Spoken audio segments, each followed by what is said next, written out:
Some, but some certainly you will not be able to know. And so it is also because of the experience some of us we've had over the years. I was a ranking member for 7 years. I was a minority leader for 2 years. And so clearly I had some understanding of what the situation is. But I was amazed to see the detail. The details will keep unfolding day in, day out. But you have a job to do. So are you saying that things were much worse than you originally thought in terms of what you inherited? 100%. Give me some examples. 100%. So first of all, I had always had an impression that the IMF program, for example, was actually on track. Only for us to go to the ministry and realize that the program was not on track. Because the fund, you remember, the IMF needed to seek what you call the political assurance from us, from the opposition, anytime the program is leading into an election. They did the same with MPP in 2016. So they seek political assurance from us. And in the process, we had to engage them. Because I can't just give assurance without knowing what the situation. So the IMF team met you whilst you were in opposition? Yes. Just like they did for MPP also in 2016. So they met us and they needed, it was a prior action before they go to the board for the fourth review. No, the third review. So they met with us. And we did our presentation, we brought our risk, we talked about issues that we were concerned about, the direction of the country and what they should ask, what they should be looking for. They gave us an impression, obviously, that things are okay, and they're optimistic that there will not be any major slippage. We went into the ministry a few months later and saw the bombs. This one, big bombs coming in and signifying that we need to do a lot more heavy liftings in the year 2025. You said in the budget that the program had deviated substantially from its target by close of 2024. But you didn't elaborate. Okay. So I want some evidence of that. Okay. So, for example, the anchor, is what we call the fiscal, the primary surplus. Remember, this program that came into being when the the country went through significant debt restructuring. Again, this particular IMF program is different from all the 17 other programs we have seen. It's unique in the sense that this is the only program that came with haircut. It's the only program that came with a haircut because IMF does not lend into an unsustainable situation. When your debt is unsustainable, they will not give you money. And it's a precondition that you have to undergo debt restructuring before you can get access to the ECF. And this is in the Articles of Association of the IMF, and no human being can change it. It's there.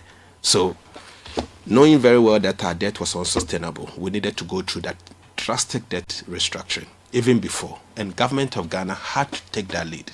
The fund will say that, okay, your debt is unsustainable. When you invite them in, they will come in and undertake debt sustainability analysis with the World Bank. So the debt sustainability analysis that were conducted jointly by the World Bank and IMF revealed that Ghana's debt is unsustainable, and so we went through debt restructuring. Very significant debt restructuring. So pensioners and others, domestic, Eurobond holders, OCC and all had to go through the debt restructuring. So that was done. And so for us to get out of the debt trap, we needed to use the primary balance. Remember, the primary balance simple means that you are not accumulating debt over a period if it is surplus.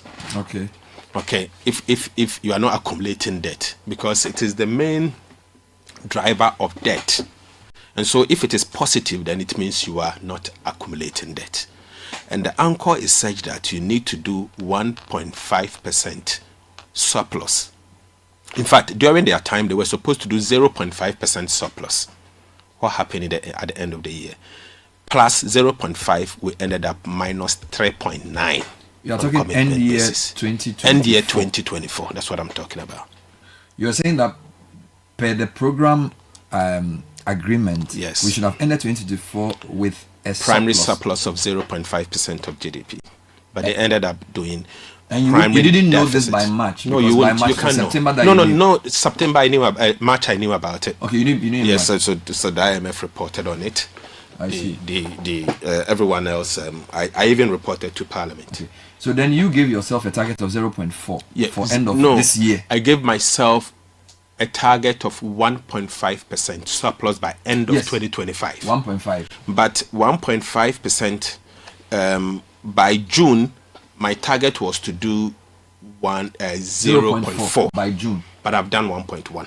So you believe you're on course? Yes. So you're saying one of the main I've done 1.1 already. One of the main evidences of your claim that the IMF program was significantly off track was the primary surplus target that they missed. Correct. Is that the only one? No, there are a number of structural benchmarks. For example, linking GANEPS to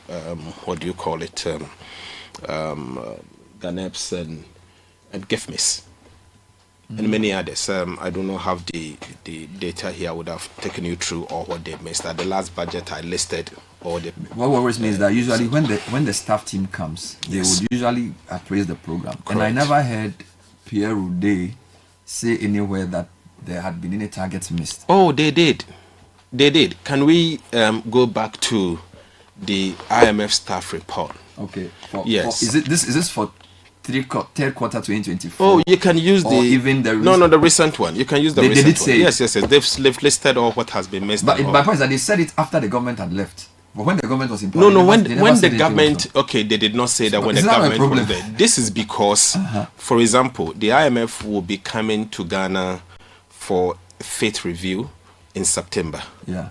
And they are going to use data as of June 2025 for assessment.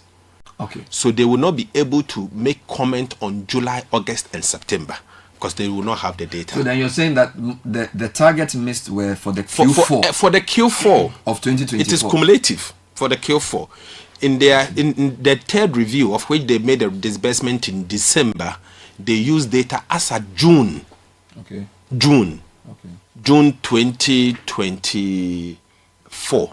That's what they did. So they did not use the existing data. The current data. They used data as of June, so they could not make that kind of. So assertion. Beyond IMF, you listed a number of things that you believe, because we are still on the theme of what you found. Correct. After having been in that office for like 6 months. You spoke about irresponsible spending, left arrears of about 67 billion, and contractor commitments of 194 billion. Now, the status of that is what? Because you said you were doing some audit. So I just want to tell us, what have you done about what you met? Thank you. 67 billion arrears. Thank you very much. Let me first say that, Bernard, Ghana's biggest problem has to do with the way we contract contract. I mean, I have never seen a country where every state agency can just award a contract without approval from the right place, normally from Ministry of Finance. It is basic PFM requirement, public financial management requirement. And this is your company, Bernard. You can't just award a contract. You need the MD to be aware, isn't it? Yeah. You need the MD will have to ask the accountant whether they have money or not, isn't it? Before you award a contract. But the cleaner is awarding a contract. The driver is awarding a contract. Everyone at all is awarding a contract. On his own balance sheet. On their own balance sheet. No, the balance sheet of the government, of the country. Of the company. That is Ghana's biggest fiscal problem and has always been. And that is why you notice about different ministries, department, agencies. Oh yes, can enter. They were just awarding a contract without which has records. Implications on. And you know what happens? So they award a contract and send the bills to the Ministry of Finance to pay, whether they have money or not. And if the Ministry of Finance doesn't have the money to pay, they build arrests. They build interest on delayed payment. And this has gone on for how long? Oh, this has been the practice. It has been the practice. We cured it in the PFM Act in 2016. You cured it? Yes, Honorable Setepe introduced that as part of the PFM amendment, but it was never respected because, the PFM Act became law in August, September 2016 and was never implemented. when MPP were in office, partially implemented. I mean, you couldn't. It was not really, and it looks like because they didn't, it wasn't like their baby. The understanding was also not there in terms so of in what the, it in should the be 8 done. years, the idea that the finance ministry should be the final approver of contracts that have debt implications was never respected. Some places, some ministry, and I say this for, let me single out one particular ministry, the Works and Housing Ministry under the previous NPP. You could see always asking for commencement authorization before contract is awarded, and I give that to them. If it is one particular ministry that respected that particular rule.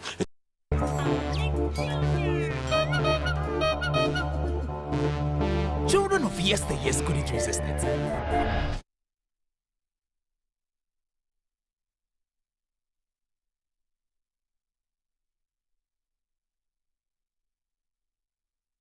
To pay 20 billion cedis. So let's separate two things. You mentioned arrears of 67 billion and then contract commitments of 194. Of the 67, I'm told about 20 something billion Yes. is roads. So of the 67, 22 billion cedis is roads. Happens to be road. The Auditor General has validated about 23 million, 23 billion, and he said 27 billion is waiting for further validation, and he has rejected about 3.5 billion cedis. So you won't pay. No, the Auditor General says that don't even try to pay. Will the 194 billion contract commitments also be audited? Yes, he's auditing that as we speak, because we need to understand whether there's the need for us to continue with these contracts at all, and whether they are legitimate contracts, whether they have commencement authorization, and if they do, how do we plan to absorb them going forward into the medium term? This is critical because, this will feed into expenditure, because I've committed you to do some work for me. And if, for example, you decide to do all the 197 billion series contract this year, it means I have to provision to pay, isn't it? And if I'm not able to provision to pay that amount, it may attract interest, isn't it?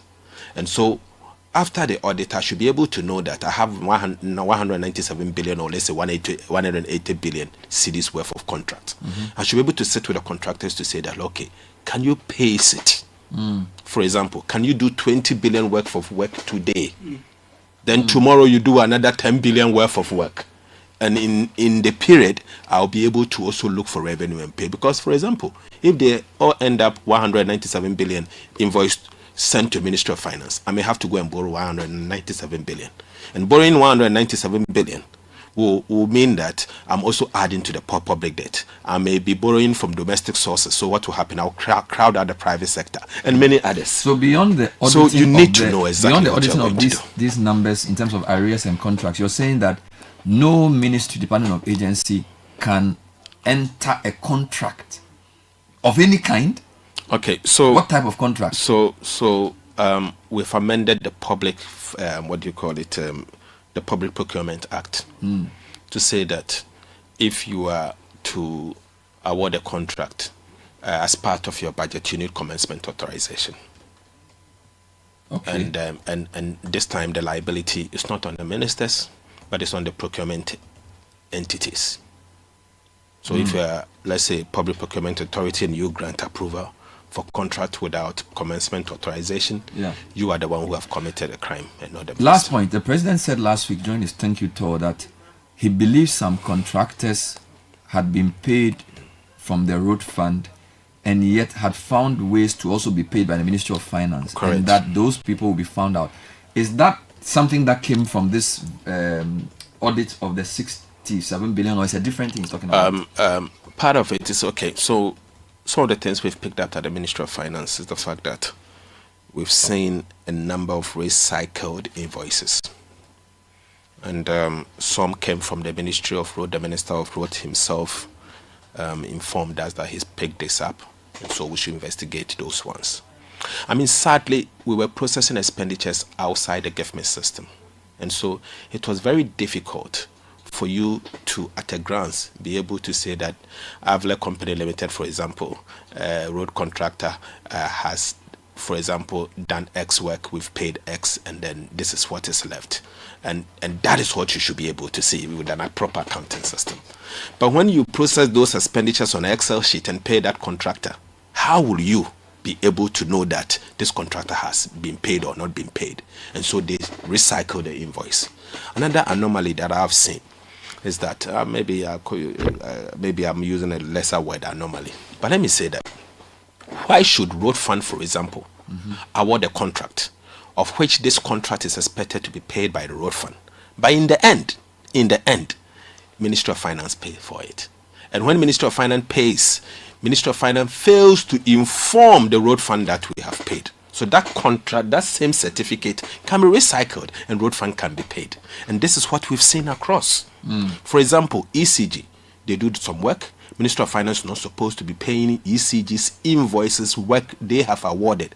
But for some interesting reason, these invoices came to Ministry of Finance and they've paid. And if they've paid, have you informed ECG that I've paid your debt?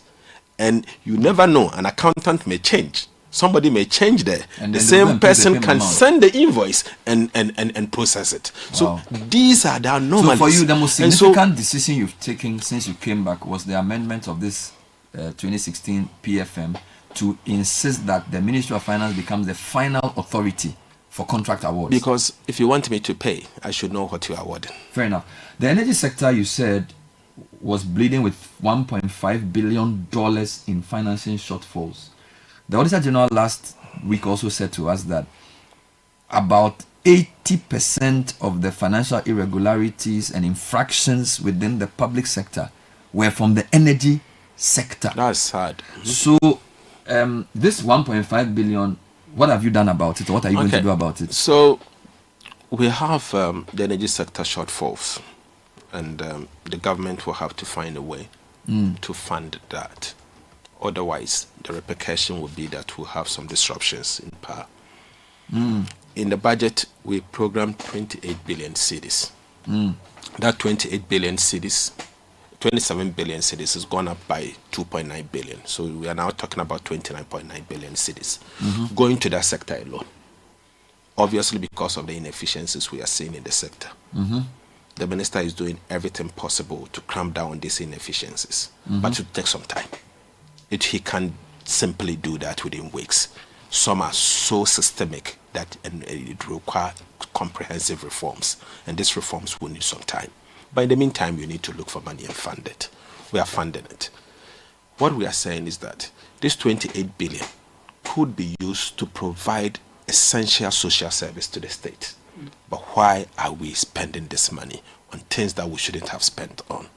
So we will work to resolve some of these challenges going forward, but there's more work to be done. Now, before you ended the budget, you said that there were 4 major risks for the economy. But what I found curious was that you didn't mention the energy sector. And this is curious because in April this year, you described the energy sector as the biggest economic threat currently facing the country. This was during the Ghana Energy Compact mission, 300 with the World Bank. But yesterday, when you listed your 4 big risks, I did not mention that. So I'm worried about that. So let me clarify. Why? I did not say risk to the economy. I said risk to the 2025 budget.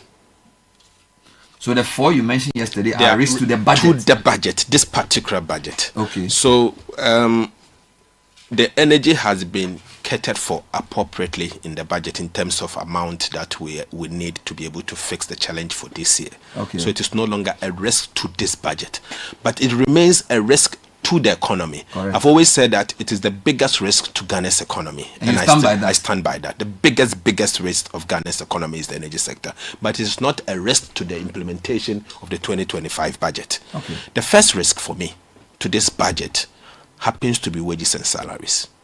Already, we have exceeded the target, the half-year target, by 1.34 billion Ghana cedis. 1.34 billion Ghana cedis. Why? This is because in the last quarter of 2024, the previous administration employed so many people and they went onto the payroll in January, February. Wow. So many, particularly health, education, and the security services. They've gone into the payroll February, March, April. You know the number of people that they employed. And sometimes you look at the numbers, they say that they have employed X, but you go and you realize that they've actually employed Y. In some cases, the Ministry of Finance gave a commencement authorization for them to employ 100, but they've employed 180. And they are all on the payroll. They are Ghanaians, of course. You can't just go and take them out. It's somebody's mistake. You can't just go and take them out. It's a risk, and you need to deal with it. I have 1.34 billion. 1.34 billion times 2 may end up hitting about 2.7 billion by end of year. And so it is a risk for me. So how are you dealing with that? And so, are you going to sack them? Are you going to? No, sacking is not an option. I've no desire to recommend same. And let me say that there are ways to deal with it. One of the ways, I think I recommended a number of ways. I've begun payroll audit. Payroll audit. Payroll audit. I believe there are some goals that we can find. You know, because you're an accountant, you know, it's a hammer, everything's a nail. So you are doing a lot of auditing. You are auditing arrears, you are auditing contracts. Payroll. Now you're also auditing payroll. And many more.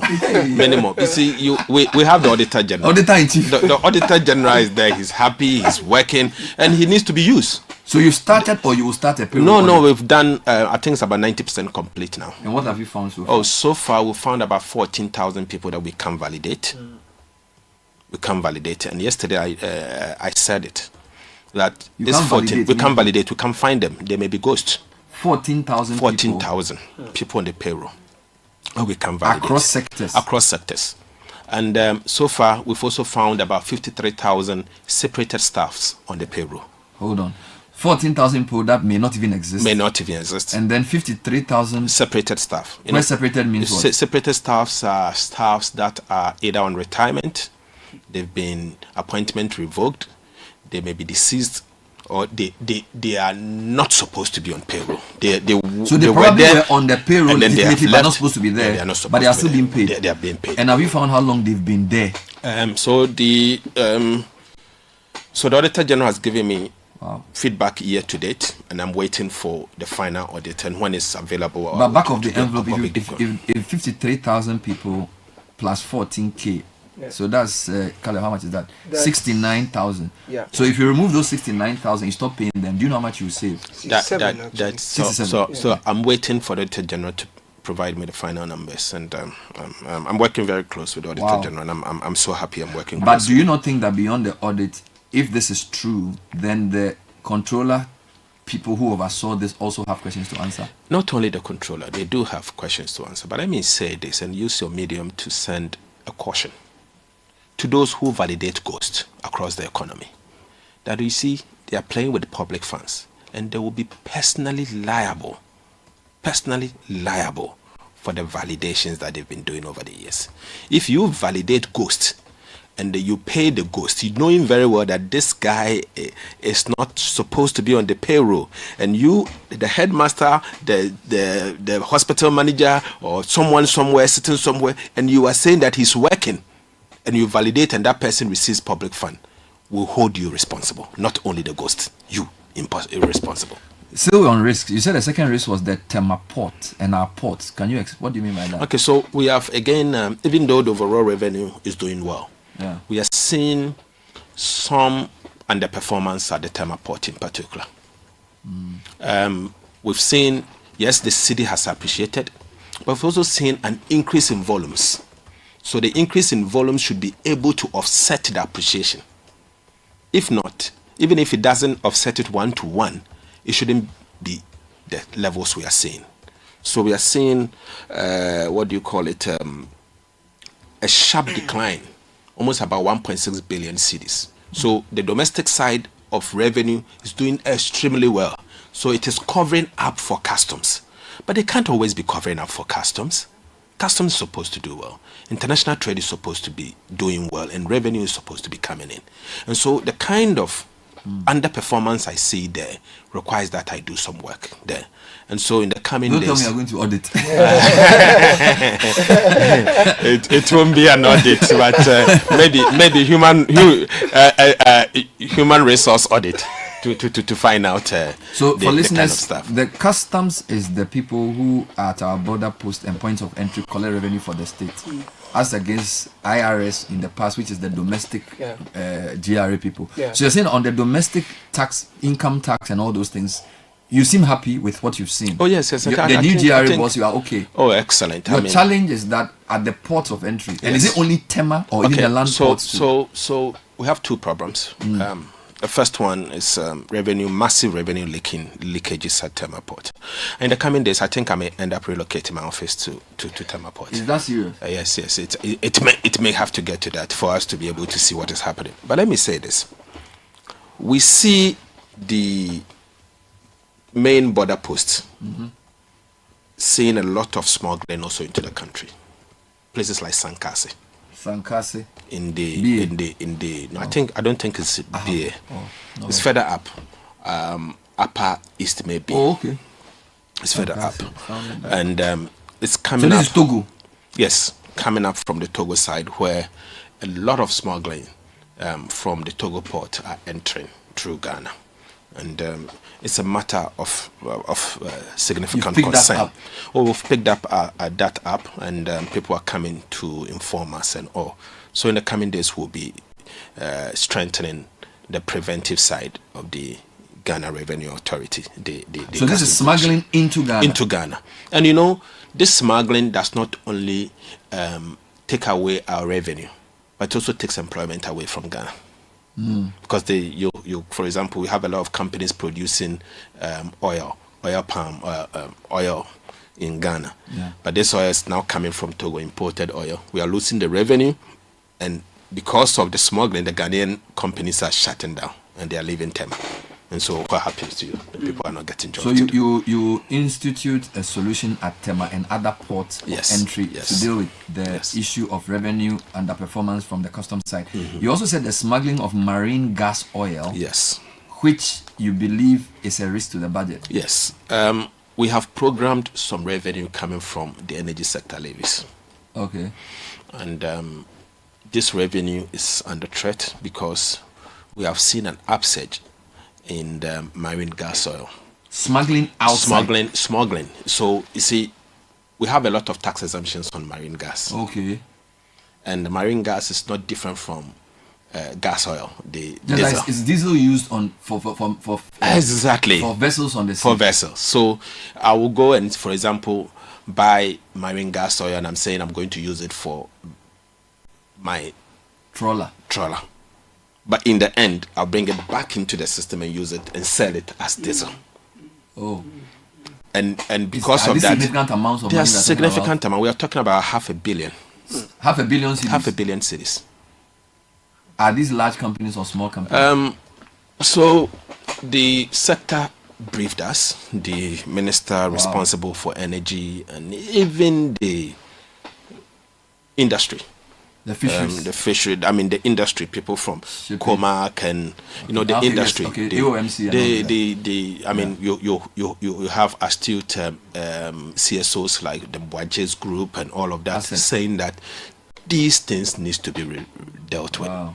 And so we took it serious. We investigated, and in fact, that is what is happening. So we've taken steps to remove the tax exemption on marine gas oil to smoothing that. We're talking to Minister of Finance Atu Forsen, and we've picked up on risks to the budget. We'll come back to economic performance, but we're sort of trying to understand how he sees the economy and what is the risk. You can send your comments to us on 054-998-6996. We'll also deal with the big question you've been asking us to ask about sustainability of the city's stability. Indeed, the macro indicators, everything seems to point in the right direction. GDP growth, inflation, we'll deal with all that plus your comments. But let me deal with the last risk where you said award of contracts in US dollars is also a risk, and for that matter, you are banning completely. Yep. I wanted you to clarify that, because for some contracts, I thought, for example, the funding agencies, so for example, if World Bank, AFDB, or somebody is giving me we call it counterpart funding, or some money for some project, usually it's listed in the currency of the person giving me the money, right? So I don't understand what you mean by saying that award of contracts in USD will be banned completely. Yes. Yes. Bernard, unless it is a grant, that the host nation or the grant country would choose their contractor and award that go and do something in your country, that obviously you have nothing to say. But if I'm going to take a loan from AFDB, from any commercial source, from the World Bank, and it is a loan that I will pay back, are you saying that the loan that I have contracted, I should not be able to say that I want it awarded in the Ghana cedis, but it should be in dollars? No. Simply no. You can't do that in South Africa. You can't. You can't do that in a lot of other middle income countries. It is never done. Let me ask we are too liberal. So if a Western based agency is financing a road and they give me $100 million, is it free money? You're saying that loan should be calibrated in cedis? No, they should give me a loan in dollars. I am awarding a contract to a contractor.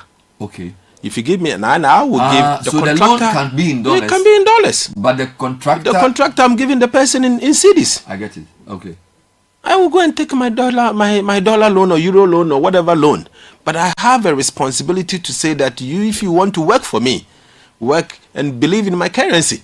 Why were people awarding contracts in dollars? Oh yes, I mean it's an endemic in this country. You see, even sea defense war, sea defense war, the normal sea defense wars that you see. Yeah, they award them in dollars. Meanwhile, what constitutes the sea defense war? What are the components? Rocks, I think. Rocks. Do they import rocks for it to be in dollars? In fact, rocks and mesh. That's what they use, and sand. Yet they denominate it in dollars.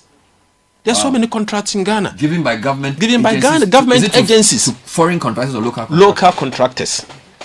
Oh wow. Local contractors. So you are banning and the last one award of contracts in dollars. The last one, first one that we've just begun. The sea defense wall that we are constructing in the Agaveji area, Blekusu area. It is denominated in cedis for the first time.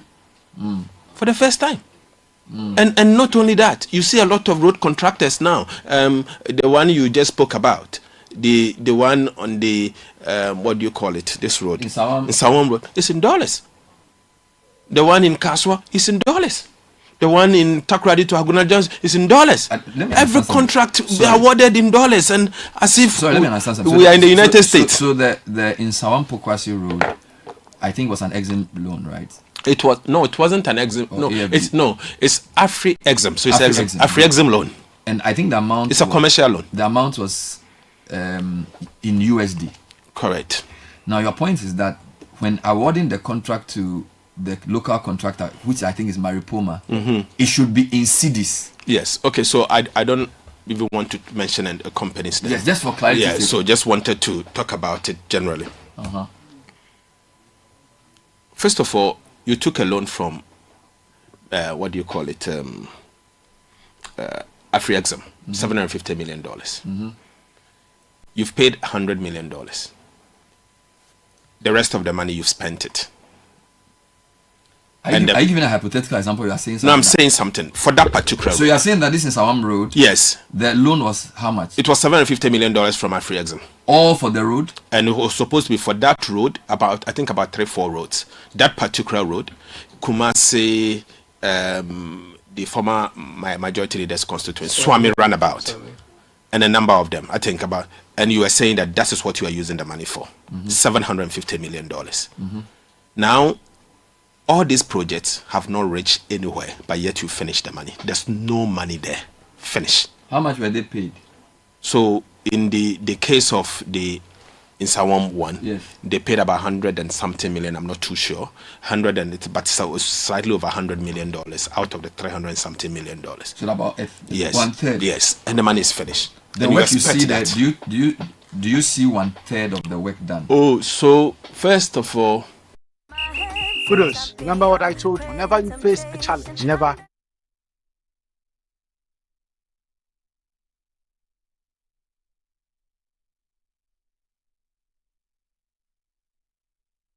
The technical people will see. So I don't want to comment on things that I have very little knowledge about.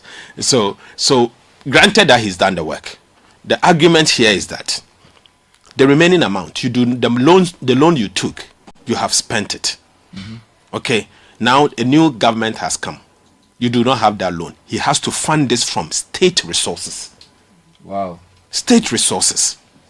And these state resources will not be in dollars. It will be in cedis. Do you know what the rest of the money was used for? If you are saying 350 million was what was to be spent. If you want to know, I will be able to get it for you.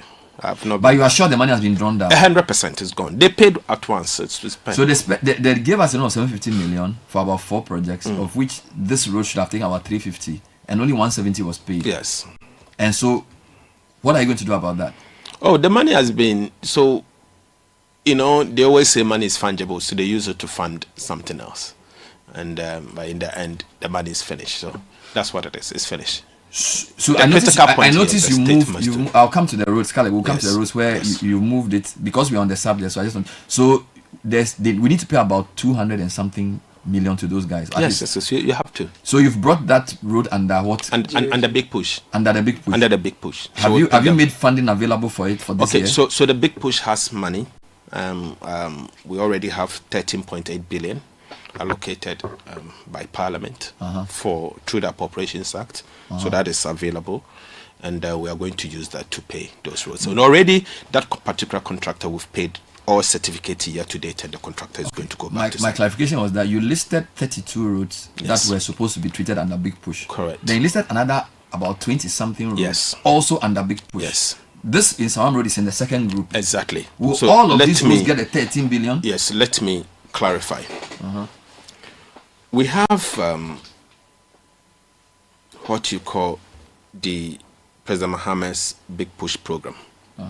We've gone round, we've selected some projects. And after selecting this project, we noticed that there are certain projects that the previous administration awarded, but we do not have dedicated funding for it.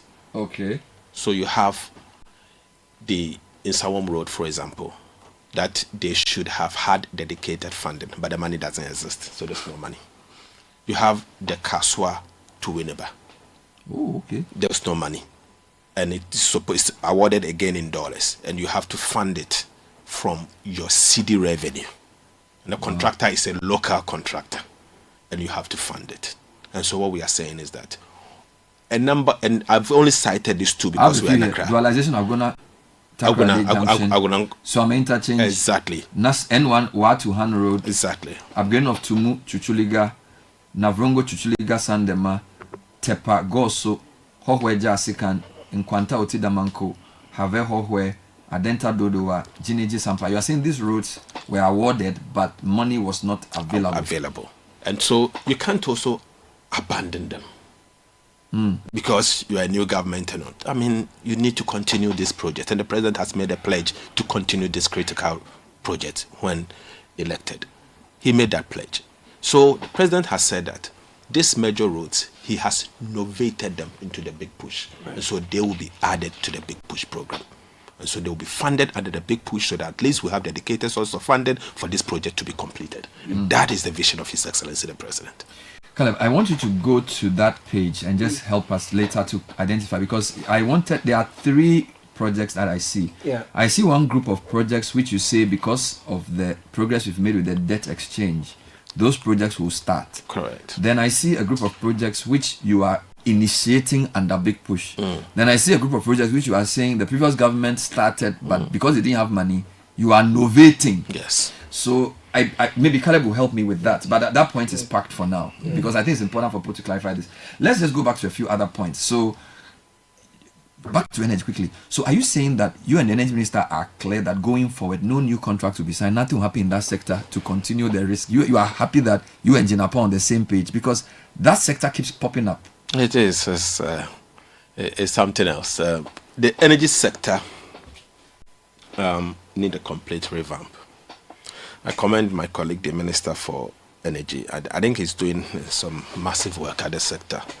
And very soon he will outline his blueprint and on what he's doing to turn around the sector. Okay. First, he's been able to stabilize the power situation. And at least we have stable power. And now the systemic issues that needs to be addressed, particularly at ECG, is on course. Okay. I can say for sure that I'm very comfortable with the new ECG MD. He's doing amazingly well. I mean, if one single CEO, he's an old hand. Yeah, if one single CEO deserves my commendation, I'll commend him any day. Okay. I'll commend him any day. I think his principle is hard working, he's pushing hard, and I mean, he's doing what is required of him. Let's come back to this. So priority projects under restructured bilateral debt. Yeah. So this is from paragraph 210 going. You list about XVV, you list about 15, 16, 20, you list about 25 projects. So are you saying that these projects, they stalled because of the debt program? Yes. And therefore they've been brought back on course because we've paid our debt? Okay, so let me put it this way. We inherited 55 stalled projects. 55. Okay.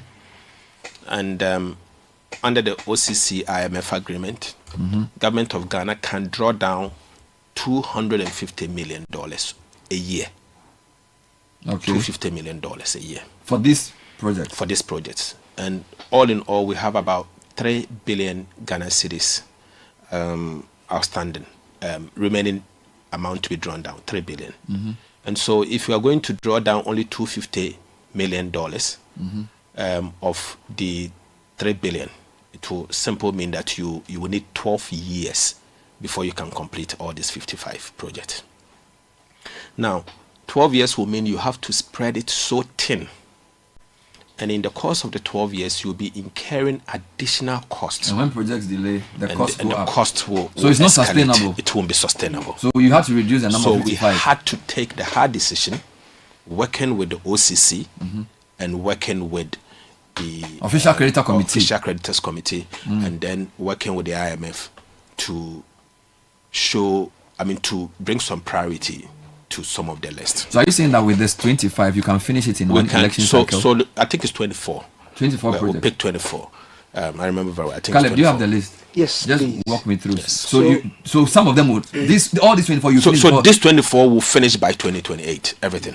100%. So there's a new bridge across the Volta River at Volivo. Yes. That's part of it. Construction of That's number one. Yes. Number one. Yes. Tema Aflao Road Project Phase 1. Where does phase 1 end? So again, I'm no engineer. Okay. It will be difficult for me I'll to be ask- very sure. You have to we'll ask find out. Kwame. What's the next one? So the next one is construction of the Tema Aflao Road Project Phase 1. That's number 2. Number 3 is Tema Motorway Roundabout through Ashaman Roundabout to Atimpoku. Okay, we know that route. Yes. There's construction of 14 pedestrian bridges. Places are not ongoing. listed. Yes. Now, Kumasi Roads and Drainage Extension. Okay. Number 6 is Park Grants Interchange and Sekondi Takrady Township Roads, Okay. Phase 1. There's rehabilitation of Dom Kitasi Road. That's my already. I told you. You're right. So this is Bernard. Ashesi University. Yes. So by 2028, it will be done, Minister? Yes, correct. Oh, great. And then there's Obechebi Lamte Interchange Phase 2. Just here. Yes. There is Bogatanga Boko Pulimakom Road. Okay. The number 10 is PTC Roundabout Interchange Project at Takoradi. Number 11, construction of drinking water facilities in Wenchi. Number 12, Sekondi Takoradi Water Supply. Okay. 13, modernization of Komfanoche Teaching Hospital. Okay. 14, construction of central medical stores in Tema. Interesting. After the fire. 15 is Efia Nkwanta Regional Hospital in Takoradi. Now that's where I was born. Oh, you're born in Oh, Fanta. interesting. Okay. Interestingly, they're rehabilitating the place. Wow. Nice. So, Bogatanga Regional Hospital. That's 16. Yes. 17 is establishment of the University of Environment and Sustainable Development at Bonsu. Eastern region. Okay, is that a satellite campus or is a full-fledged? Bunso, that university that, it's yeah. My thing is, there's funded so by many police. one is environment. So is this a satellite? No, it's a for- satellite campus of the. So it's a Okay. satellite campus. Great. Okay. And then there's 17, establishment 18. of 18. Establishment of 9 state-of-the-art technical and vocational education training centers. Places are not listed. Yeah. We'll find out. So integrated e-learning laboratories in senior high schools. The number is not mentioned. Minister, this one consider O'Reilly Senior High School. It's Stop not doing far. No, it's an ongoing It's already project. there. It's an ongoing project. stop So the lobby. I cannot change the scope. Don't mind Bernard, okay. Number 20. So there's expansion and development of existing senior high schools. already. Yeah. 21. Bernard, you say I shouldn't say anything. Okay, so renewable energy program, that is a pilot photovoltaic system. Photovoltaic system. Okay, photovoltaic system. And then there's renewable energy and energy efficiency program. And then there's construction of the Takoradi market. Okay. And Kumasi Central Market Phase 2. What was the criteria for selecting these 20? I listed the criteria that we first gave priority to projects that are 70% complete and road contractors, road construction. Good. Now, the second group of projects is your big push roads that are 32 in number, which, Caleb, if you can find for me, I just wanted to run through it so we are sure that he's confirming that he's not misreading what he read in Parliament. Yeah. Those are together, I think, 5,000 kilometers, I am told. Yeah. If you can open that for me. And then the last group is the Novation one, where the roads... No, the 5,000 kilometers is for the road fund ones. The road ones that we are novating. Okay, so the realignment of the road fund. So wonderful. Now, paragraph 299, the Ministry of Finance has issued commitment authorization for the Federal Infrastructure Project and the Big Push program. Yeah. So these are roads that you are beginning. Yes. So, Caleb, this is paragraph 299. 299, yes. Roads that you are initiating. Yes. List them for me. So, construction of a new bridge on the Oti River at Dambai. Okay. There's rehabilitation of Wahan Road, upgrading of Tumu Hamile Road, upgrading of Tumu Han Laura Road, reconstruction of Navrongo Tumu Road, rehabilitation of Techiman and Konsia Wenchi Road. There is Wenchi Sola Road. Now, construction of Sunyane Outer Ring Road, construction of Kumase Outer Ring Road, that's the eastern quadrant. There's the rehabilitation of the Gbintri Nyankpanduri Road, rehabilitation of Dode Pepeso Nkwanta Road, rehabilitation of Atimpoku Esikuma Junction Road, rehabilitation of Esikuma Junction Enyirawasi Road, thank you, reconstruction of Enyirawasi Ho Titrinu Road. Titrinu, thank you. There's the upgrading of Akosombo Jekiti Kodikope Road. I know that one. I It's see very the Deputy bad. Minister's hand in this pie. Yeah, it's a very bad road. There's another one. There's a Sukuma to Enumboso Palime Road. Deputy Minister. Adome Bridge. Oh, this is constituency. Akwamufie Road. Deputy Minister. And then there's Hope Petoy Road. British Sky. Yeah, Petoy Afia Denyigba Road. British Sky. Afia Denyigba Penny Road. My hometown. Penny Aflao Road. British Sky. Dualization of Winneba Mankasim Road. That's what that was the Minister Road. There's dualization of Cape Coast Takoradi Road. Rehabilitation of Mankasim Ejumako Breman Esukuma Agona Swedro Road. This one Swedro Confederation. Yeah. There's rehabilitation of Tema Aflao Road Section 1. Reconstruction of Dodowa Afienya Dowenya Road. There's upgrading of Oyibi Apollonia Afienya Road. There is the construction of Enchi Elubo Road. Dadiaso Akontombra Road is here. Upgrading of Ajofwa Osei Kojo Chrome Road. Upgrading of Enchi Kojoro Pechi Road, forgive me. There's upgrading of Bediakon Junction, Camp 15 Seshi, Adabo Chrome. So the question is, these are 32 roads. You have 13.8 billion CDs for Big Push. Will you be able to do all these roads in 4 years? Yes. You are sure of this? 100%. That is not something to worry about. 13 is just for year 1. Okay. You have year 2, you have year 3, you have year 4. So most of this will be 4-year projects? Yeah, most of I think 3 years, 2.5 years, 3 years we should finish these roads. Because under the same Big Push, you have now listed the ones that we have 13 added. roads that are added. We'll fund it. I say we're going to fund it for a number of reasons. We have 13.9 billion now. Okay. And we expect revenue over performance this year. Okay. Any additional revenue will be earmarked to support this. So you are committed to roads? You see, Bernard, you have been maybe crusading for good roads in this country. And yesterday I said on one platform that learning from the Chinese, they say if you want to get rich, build road first. Why should you be staying in traffic sometimes for 2 hours? You burn hard-earned foreign exchange. your man hours go down. I mean, you more or less you don't become productive or efficient any longer. So the nature of the roads will not only be roads that we are building, you're also generating employment, you are building growth in the economy. And I remember under Gordon Brown, the former chancellor for Great Britain, one of his theories when the country went on a recession is that let's build roads. And we build roads is going to bring about growth and all. So it's a growth pole. And it's also going to create jobs, and we're going to use it to let's deal now with the fundamentals. You listed all your growth. Please, the 13 under the big push. Yeah. Some names didn't come and people are asking. I think it's taken care of. So do that. Do the 13. So there is rehabilitation and upgrading of Kaswa Winneba Road, of Fankon Sawam Road, Carriage, Takrade Agona Junction Road, Swami Interchange and local roads are here. National Route N18 Wahan Road is here. There's upgrading of Tumu, Chuchuliga, Navrongo, including construction of 36 kilometer span reinforced concrete bridge over the Kanyibie River and 24-meter span reinforced. That's details of that project. Navrongo Chuchuliga Sandema Road, rehabilitation of Tepagosu Road, Hohoi Jasikan Road, Nkwanta Oti Damanko Road, reconstruction of Havel Hohoi Road, Adenta Dodowa Road dualization is here, and the reconstruction of Jinejine Sampa Road. So that takes care of the 13. Yeah. Now, you listed the fundamental, thank you for this, the fundamentals. GDP growth is going better than you anticipated. Inflation has come down from 23 to 13.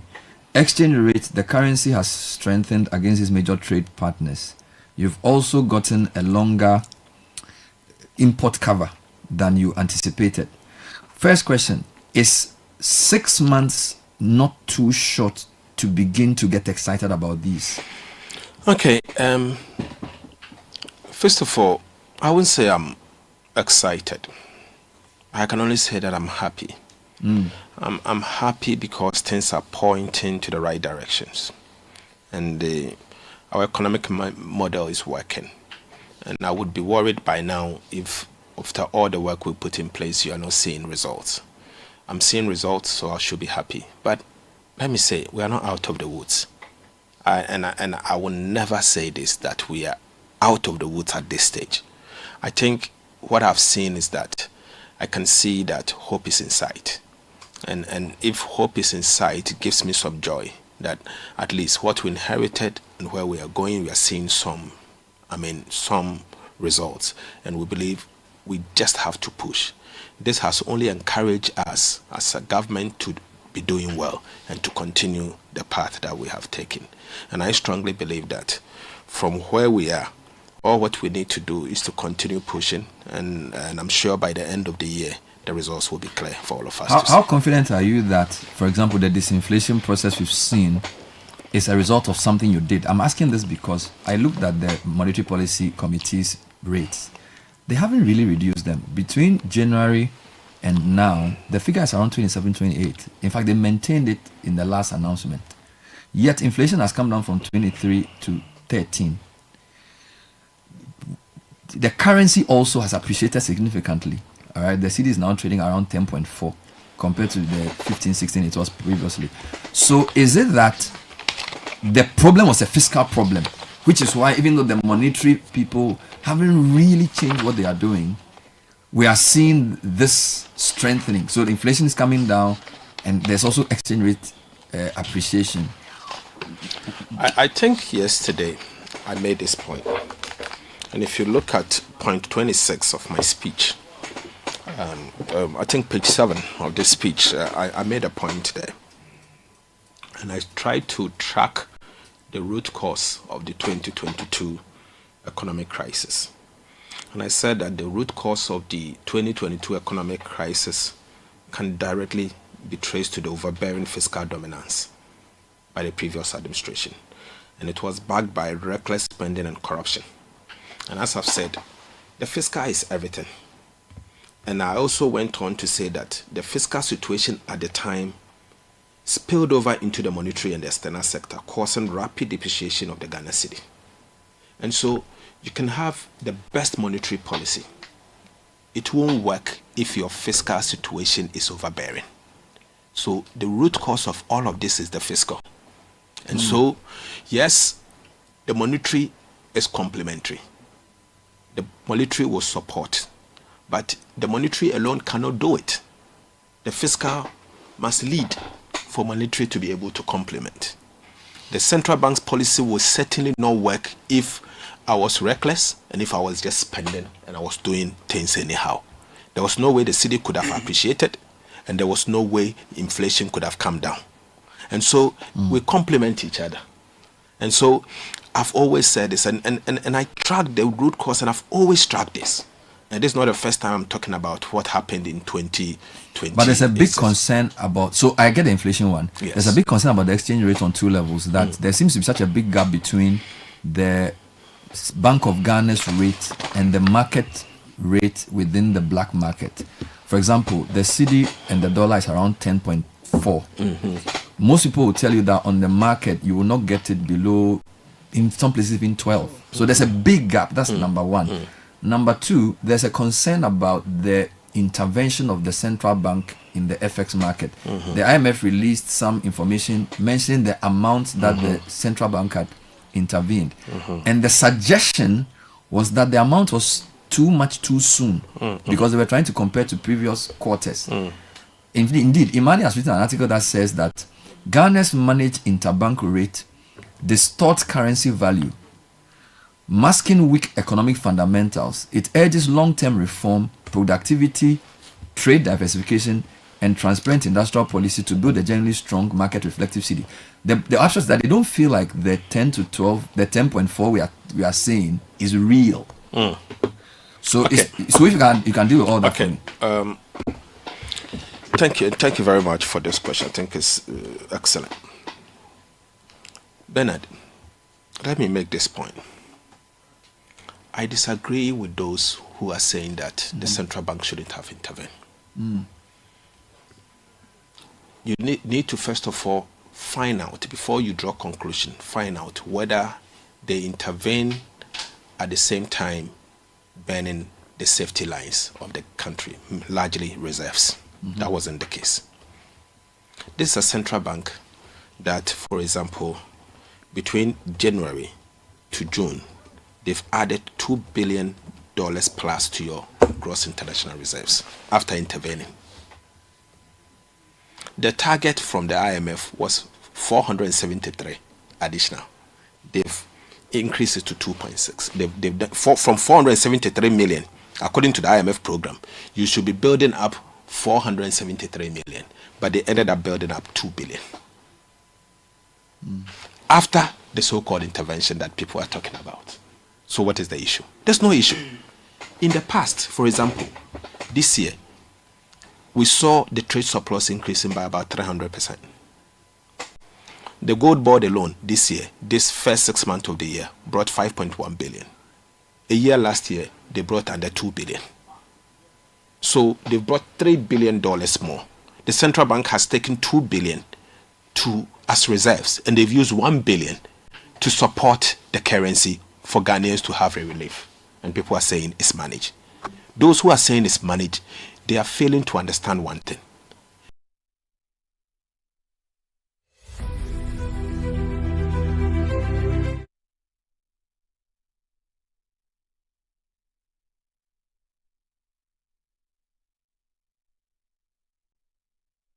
The new gold board, you are not plugging its impact. If you go back and plug impact of the gold board as against the gold that has been smuggled over the years, the city clearly would have been doing better by now. And so I completely disagree. I would be concerned, obviously, if the central bank intervened at the same time depleting reserves. But they have not depleted reserves. They have accumulated reserves. In fact, we inherited 8.9 billion. They've moved it to 11.2. 11.2. We inherited 4 months of import cover for 8 months. There are 6 months. They've added 0.8 months. Almost 1 month of import cover. By the end of the year, we expect reserves to hit 5 months and more. And so that is not a concern. In fact, IMF reported on the amount, but I did not see them complain. Yeah, they did not. But they did not complain. When you look at, of course, when you look at the comparison to previous years, that's where it looked very big. Yeah, but previous year we had no gold board. And look at previous year's reserve accumulation over the period, as against this time the what do you call it, reserve accumulation. When the matter came and impressions were created that IMF had complained, I reached out to the IMF res rep. And I said, have you guys complained? He said, I'm surprised that they are attributing this to us. It was sort of misreported. Yeah, it was misreported. It was misinterpreted. Misinterpreted. Because they put it that way. The fact of what the IMF said is true. What it means is the issue. The other question is that it seems as if the reserve accumulation has been based on gold for reserves. Mm-hmm. And a lot of the benefit we are seeing is because of the gold price. Mm-hmm. No. Sorry, okay, let me qualify that. Mm-hmm. Gold price plus the fact that the board has been able to accumulate more gold. Yes. So there are two factors. So if the gold price collapses, your strategy will suffer. Okay, so we no, as you said, no, I can't concede that. So, for example, the first 6 months of last year, they produced gold of 21. The previous administration, gold from the small scale was 21. Yeah. 21 tons. Mm-hmm. The same 6 months this year, gold 55.1 tons. So there's a volumes issue there. Volumes issue, 100% increase. Plus the value too. The value, if you add the value, is 180% increase. So Ghana's currency strengthening has been based on these two factors. But it was a deliberate policy from government. One is in your control, one is not in your control. Okay, one is not in your control, so one is in your control. Just like oil is in your control and it's not in your control. So when it is good, you should take advantage. And when it's not good, you build enough reserves as buffers to be able to. But if you take all the credit and say it is your smartness, if the gold price collapses and your currency is suffering, should we blame you? It is my smartness because I've increased the gold volumes from 21 to 55 in 6 months. And by the way, we don't know whether all that gold is coming from legally mined sources too. Well, the question here is that all of that were smuggled. True, but and the government has also promised to clamp down on illegally mined gold. Yes, of course, we are clamping down. I'm trying to say to you that whilst we are happy with the currency strengthening, the factors for it is probably maybe only 50% within your control. Oh, but let me... And even that 50% in your control, if the push for galamsey to reduce continues, and if the gold price collapses, I'm not a doomsday prophet. I'm just saying that we are trying to be realistic here. If the clamp down on galamsey continues and some of the small scale mining suffers, plus the gold price falls, then you are going to have trouble with your currency. So let me put it this way. We looked at what the analysts are projecting from international gold price, and Goldman Sachs wrote an article. They did that, a number of them, JP Morgan and all. Everyone is projecting that gold price will stay above 3,000 from now to 2027. So you are pretty sure the prices... I know the prices will hit 3,000 plus from now to 2027. Okay. And based on that, we've made an analysis on that. And it's not coming from only one source. From Goldman Sachs, from JP Morgan, and from other places. Right. And we know for sure that we can plug into 3,000. Let's deal with two quick issues before we go. Financial sector cleanup. You say you've revamped NIB. You've injected capital. They have a positive capital adequacy ratio position, which is great. You compare that to the previous administration where you said they were collapsing banks. But there's a concern that for some of the recent developments in the sector, for example, the Unibank, the Attorney General is telling us that they are paying 60% of the amount that they are supposedly owing, for which reason they are filing on the prosecute. You are not a lawyer. I'm not going to a legal issue. But if we are to be consistent on the criticism around how the financial sector cleanup was done, is it fair to the economy for a case to be discontinued on the basis of a 60% payment of a 5.7 billion CD case? You are here looking for money to build roads. Did they ask you before they agreed to that? So, first of all, you may have to wait for the Attorney General to bring how much they've been able to recover and all before we go into the merit of the matter. I know tomorrow, I think Monday, he's going to have a brief and address the matter and be able to give details. But I'll wait. I don't know the details of which the work is done. But let me say this. Yes, if I was in charge at the time, my approach may be different. My approach may be different in the sense that instead of spending in excess of 30 billion Ghana cedis to collapse banks, I would have rather acquired the banks maybe compulsory. And I may end up saving. I may end up spend less, maybe a third of this amount to save those banks. And by now, I would have gotten my money back. I've injected about 2 billion cedis into the National Investment Bank. I've saved 900 jobs. Not only 900 jobs, I've saved depositors' capital of the depositors' fund of 6.4 billion cedis. That's 6.4 billion. Know what would have happened if I had collapsed NIB? I would have ended up paying that 6.4 billion cedis to depositors because they would have come cap in hand chasing government to refund their money to them. Okay, and all of this would have been a liability because probably I may not be able to recover that 6.4 billion from the IMF, from the NIB. So I will have to. That would have been a problem on me. Today I have fully capitalized them. They've begun making profit. In fact, they've already posted first half profit of 74 million. By end of the year, they'll be posting about 150 million plus. I expect dividend from them.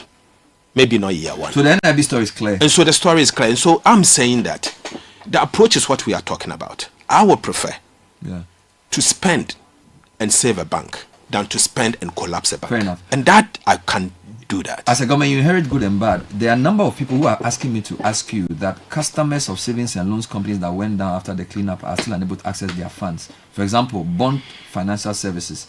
Also, some of the companies like customers of companies like First Fund. Over 24,000 individuals, estimated total fund value of 170 million cedis since the revocation of First Bank's license in 2019, facing significant challenges in retrieving locked up funds. Are you minded to also look into the issue of the payments to people whose monies were encumbered by that particular 2017-2018 activity? I think the first thing is that they should use the recovered asset to pay for this depositors fund. That's the first thing. It's a private bank, and they have assets. They have for some reason collapsed those banks, and if they have assets, they should recover those assets and use it to pay.